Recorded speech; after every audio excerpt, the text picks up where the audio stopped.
we need a revenue modernization, very comprehensive one. You know, there were a number of tax reforms that were embarked upon. Remember 2009, we settled the question by creating GRA to replace the RAGB. Then we merged IRS and VAT service into the domestic tax division. If you remember, the administration was also brought together. By 2016, we had reviewed every single tax law because the Income Tax Act was 2000. And we are in an oil and services sector economy. So you needed, to bring them, the VAT, the income tax, those two in particular. So they were all revamped. The VAT was 2013. The income tax, I believe, was around the same time. We did a Revenue Administration Act because we're merging, to make tax administration, uniform. Then we created a large, medium, and small taxpayer offices. I heard some commentary yesterday from GRA, and I've known this about some changes that have been made to what is taxpayer service centers. Taxpayer services is a function of tax administration, right?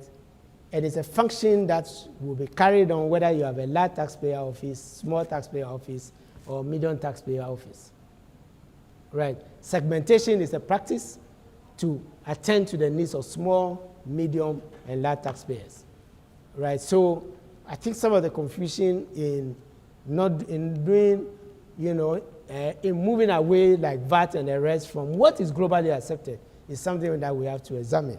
Otherwise you have instability, in what, we are doing. Then we have to come to expenditures again. We started a gift list and all those. We have, some countries do unfunded mandates.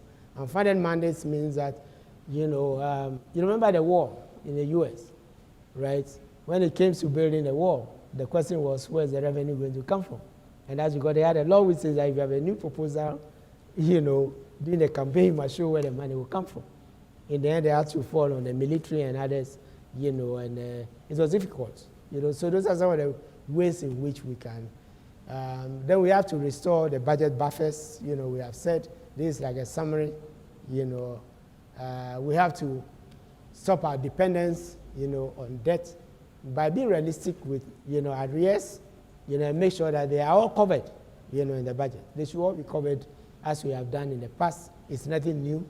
And this is where, again, I call on my own institute to give us somebody said, yes, we had adopted IFSAS. Yes, the government adopted IFSAS in 2015, to be precise. We adopted IFSAS in 2015.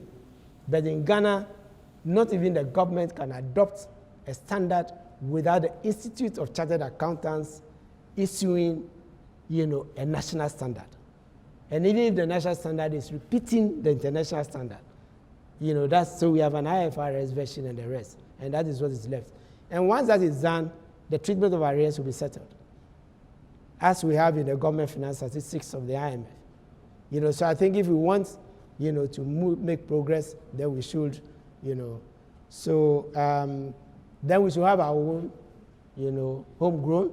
The budget is not a substitute. We've seen, that if we are not going to go to a fund, let us do our own homegrown, however name we'll call it, to make the path a bit more, credible.